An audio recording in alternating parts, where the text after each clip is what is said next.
an NFL draft.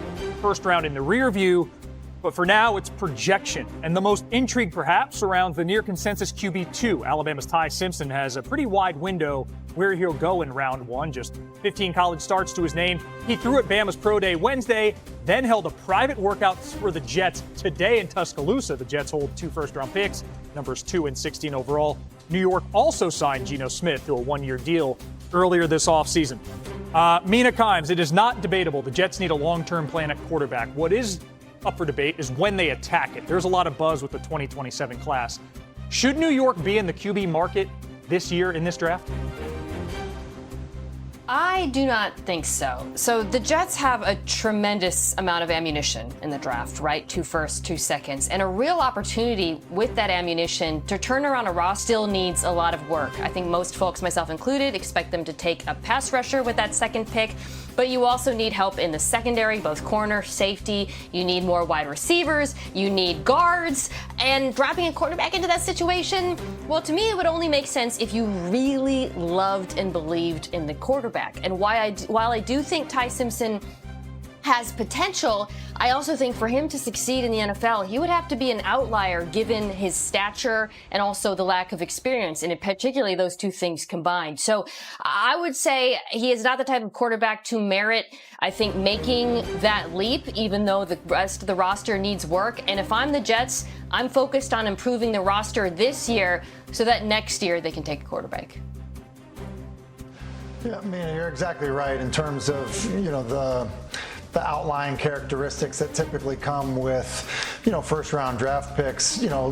Simpson doesn't possess those. I think the tricky thing here is the Jets, coaching staff nearly got fired after this past season. And, one of the ways you can save your job is to show some promise and some upside. And so I do think that with Geno Smith, coming into the season as their presumed starter, one of the ways you can kind of salvage your situation is you draft a quarterback, if in fact agreeable, like if you believe in him, and then he takes over at some point and you show promise. Because look, the Jets are more than one player away at any position to being a competitive football team. But if you're drafting good guards and edge rushers and things like that, and you don't have a quarterback that can show promise and play well, you're probably drafting the guard and the edge rusher for the next staff. And so that's just the I think the rub here in terms of what you end up doing. And I do think, with Simpson, just kind of get it out of the way, because of the 5th-year option with first-round draft picks,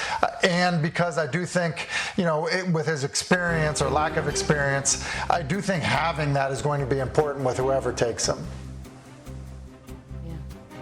Yeah, the inexperience here is the big concern. It's going to be a slow development curve.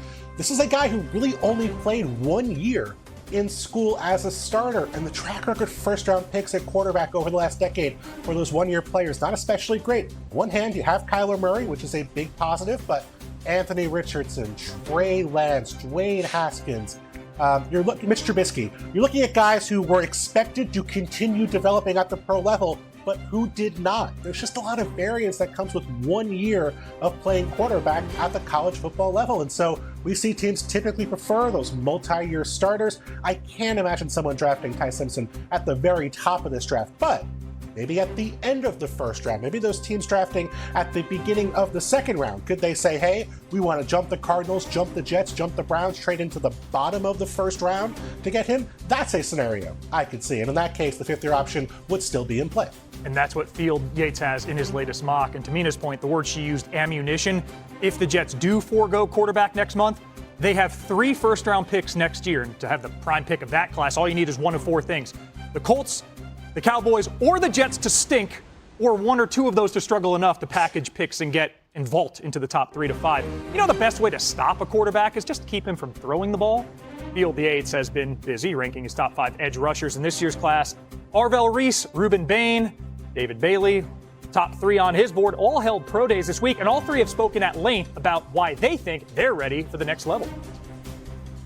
When you talk about each of these guys, they're special. Guys who have opportunities to change the face of some of these organizations and their cultures. Fast and violent. So that's what I'll be thinking. I'm lining up, just play fast as I can and be as violent as possible. If I'm taking a defensive player and I do not take David Bailey in that pick, then I'd really rethink process in the draft. I feel like I'm really scratching the surface as a football player that I can become. I feel like there's just so much stuff I can work on. Like Mike Tyson, he wasn't the most tallest. He wasn't the tallest guy, or wasn't the longest limb guy. But when you felt him, you felt him. And you kept your distance.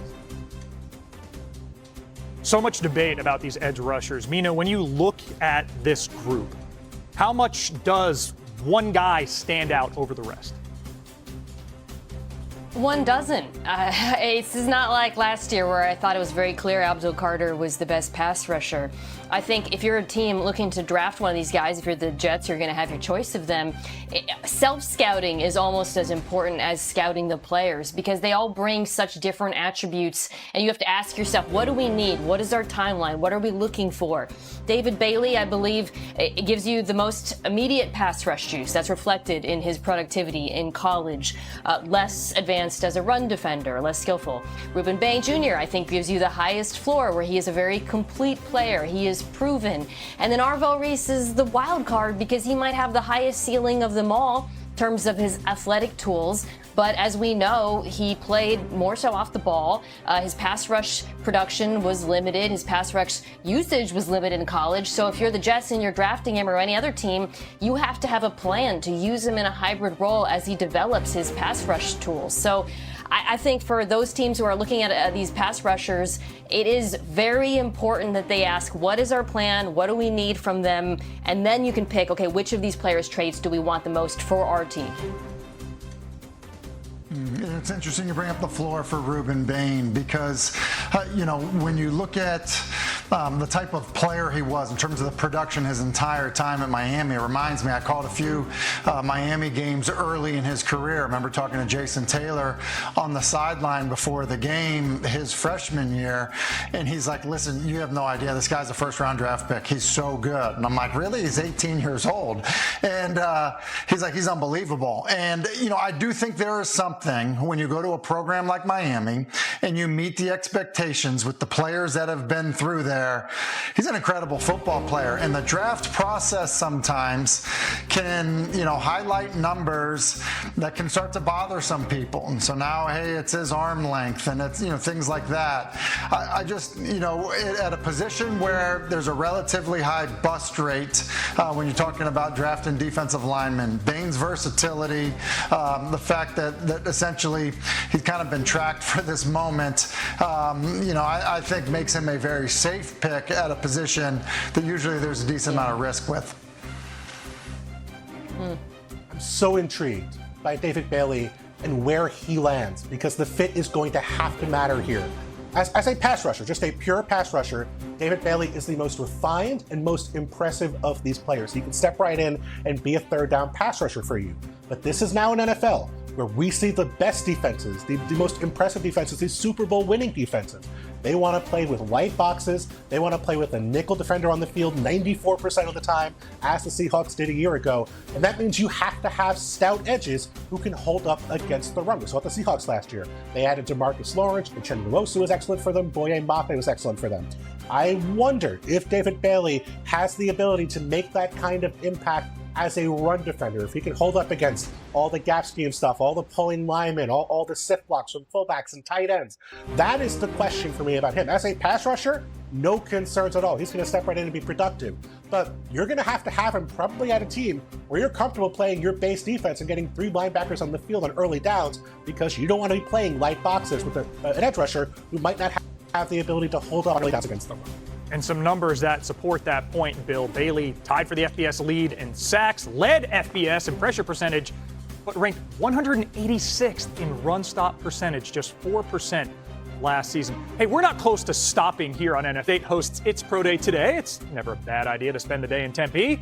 However, highly ranked wide receiver prospect Jordan Tyson will not work out due to a lingering hamstring injury.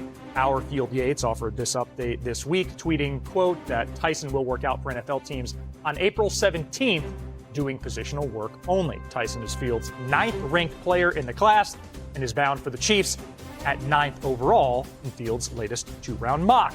Let's rewind through some Pro Day news from this week, starting in South Bend, where Jeremiah Love did not participate Tuesday.